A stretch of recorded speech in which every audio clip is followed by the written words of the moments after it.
Hi, and I'm calling from the Justice for Geraldine Pointer and Martin Foster exoneration campaign.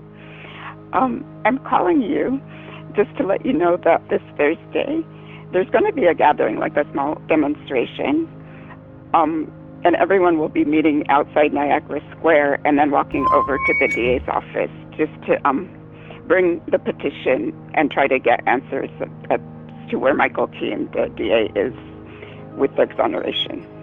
And it will be a peaceful meeting, too. Okay? Thank you so much. The reason why we are gathered here today is that we had garnered over 800 signatures for an exoneration petition, which I have in my hands right now. Now, our initial plan was to go down to the DA's office and deliver this to Michael Keene. And finally, after almost 8 months, we learned that he's trying to file a special motion to get this transferred to Chautauqua County. And I got arrested in Erie County, so it shouldn't be transferred nowhere.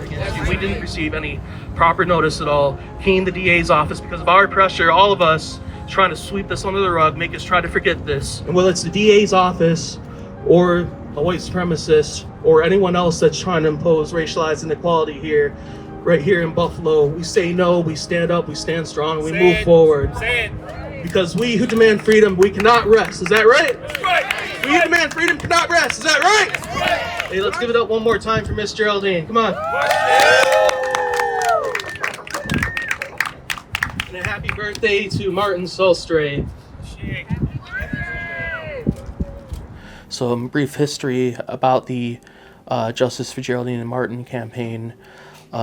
Back in 1965, Martin Solstray owns 2 radical bookstores on the east side, the Afro-Asian Bookshop at 1412 Jefferson Ave and the East-West Bookshop at 289 High Street. This was the Afro-Asian bookstore from about March 1965 to July 15th, 1967. He eventually brought on his business partner as well as then girlfriend Geraldine Robinson, who now goes by Geraldine Pointer, to work and manage the East-West Bookshop. And Miss Geraldine was very instrumental in making the stores much more of a cultural and community space by encouraging, if folks didn't have money to purchase a book, they were allowed to read at their leisure as if it was a sort of community library. Due to the content of what Solstray was selling, he was already under surveillance. I think there were state police that come in and looked over the literature and asked me, how come? I said, you looking for trouble? Why you want to sell this type of stuff? I said, because I have a constitutional right to sell this kind of stuff. He said, well, if you're looking for trouble, it's all right with you, and they walked out. You have the Buffalo Uprising, on the city's east side, along the Jefferson Avenue neighborhood where Solstray's stores are located. During the ensuing few days, as there's persistent police violence,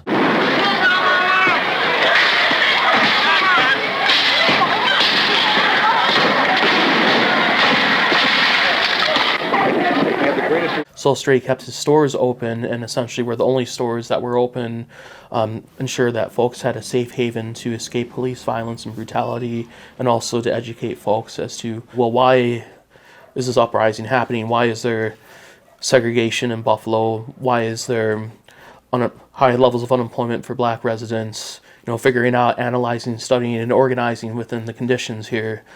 That led to eventually Solstray and Miss Geraldine Robinson getting framed through the City of Buffalo Police and the District Attorney's Office, claiming that the stores were a front for selling drugs, that Solstray was making Molotov cocktails in the basement of the Afro-Asian Bookshop. Eventually, Solstray and Robinson were each tried and found guilty by all white juries. Geraldine Robinson was incarcerated for 2 years and 19 days. Her 5 children were taken away from her. Solstray was sentenced to 31 to 41 years and was granted clemency after 9 years by New York State Governor Hugh Carey. While Solstray was incarcerated, the main witness used in the frame-up, Arturo Williams, recanted his testimony, claiming that he falsely planted drugs at Solstray's Afro-Asian bookshop. What did Chief Emeka tell you when he met you in the Buffalo police station? He made a remark about getting Sastra? Yes, he says we want Sastra, that you're willing to cooperate with us. We're going to help you with this case. And he told you you'd be out of jail the next day? Oh, definitely, so guaranteed.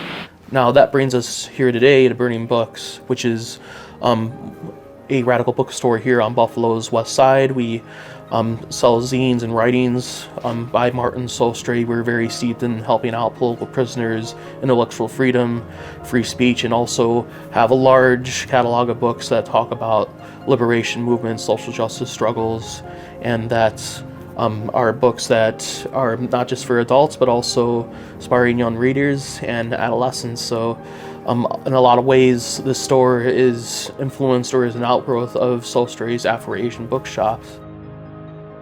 So when I was a little boy, my mother would tell us where the library was before we would know where the school was, right? And so I was an avid reader. At a pivotal time in my life, I'm about 14, 15 years old, I could have gone any kind of way.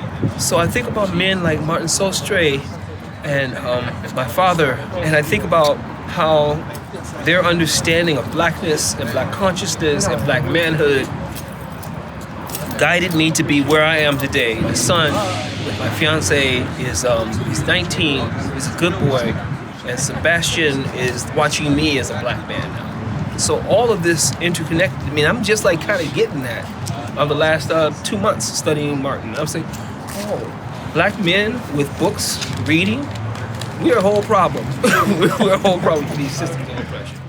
So in Solstray's stores, he sold books predominantly written by black authors. He had writings and also vinyls of Malcolm X's speeches, writings by C.L.R. James, famous Pan-African historian, by James Baldwin, also writings of Mao Zedong, Ho Chi Minh as well. And also within the stores, Solstray had different jazz, R&B records. He had different African cultural artifacts as well. You know, that bookstore, when you talk about something that reflects your culture, that's a thing you take pride in, right? Like, why was it such a horrible thing that they had to destroy it? And that community had to go on without it for generations. It's not right. So we're here at 1412 Jefferson Avenue, the site of the former Afro-Asian bookshop. As you can see, it is currently a vacant lot. This is owned by the city of Buffalo, and they've had ownership of it since the late 90s. And here in the 60s, Jefferson Ave, there used to be plenty of businesses that were black-owned. It's a mecca of black entertainment. You know, as elders tell me, like, you couldn't tour around the country if you're a black musician unless you made Buffalo a stop. And also, this is 3/10 of a mile from the Tops down the road where the white supremacist shooting happened a few years ago, slaying 10 black Western New Yorkers. So for our next event on April 26th, we're seeking to install raised garden beds, a more permanent community bulletin board, as well as a free little library, reclaim and continue to move forward in the tradition of the Afro-Asian bookshop, and also to ensure that this land is stewarded for common community use and can be put to benefit by the neighborhood. Although we want to ensure that it's a garden here in the immediate so that the community and the neighborhood can benefit, it's also getting neighborhood residents involved to tell the story, teach about the history, so that we can build and practice the future we want to see. Yes. Yeah, it's about, let me see. This is the area where the store was, because right here on the corner right here was the Woodlawn Tower, and there was a bar right next to the store.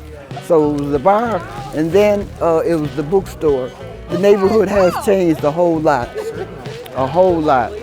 And like I said, with all this work that they're doing out here, I feel like it's changing for the better.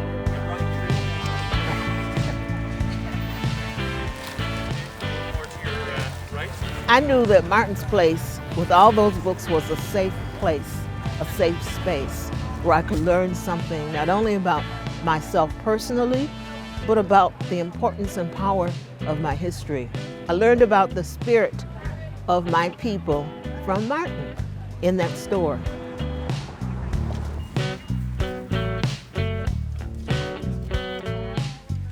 In the process of me doing this research on, conducting this research on Miss Geraldine, I found out that she could have had a chance to lie on Martin Sostre and say, oh, he did sell drugs, and the prison board actually offered her a chance to get out of jail. And so she deliberately stayed in prison. You know what I mean? Like, we can't even conceptualize what that means and what was at stake. And so for me, it's making sure that we don't forget women like her. They were targeted by the Buffalo Police Department, by the government, because of this fight for liberation, because they opened a bookstore that had literature that educated people about human rights, about civil rights, about what our rights are as a community. And the government didn't like that. This is not a government-sponsored effort here that you're seeing right now. This is a community-based effort where the community came together, they put their money together, and they did it. When I say solidarity, we say community. Solidarity. Community. Solidarity. Community. Although we have a long battle still ahead of us, I'm hopeful, because hopeful is the opposite of despair and apathy. Hope is what's going to make us continue to grow, for us to build a community together. It's not just about this exoneration, although it's very important and meaningful. It's also about what's been done to the east side, what's been done to Black Buffalo. What's right is right, what's wrong is wrong. How much does it mean to you to see these people out here? You know what? It means a whole lot to me that all of these people are out here cold as it is. It means a lot to me, and I truly appreciate it. Thank everybody that came out here to support me, and I hope they're looking forward to the exoneration just like I am. I didn't think it would take 50 something years, and you know what? It's been a long time coming.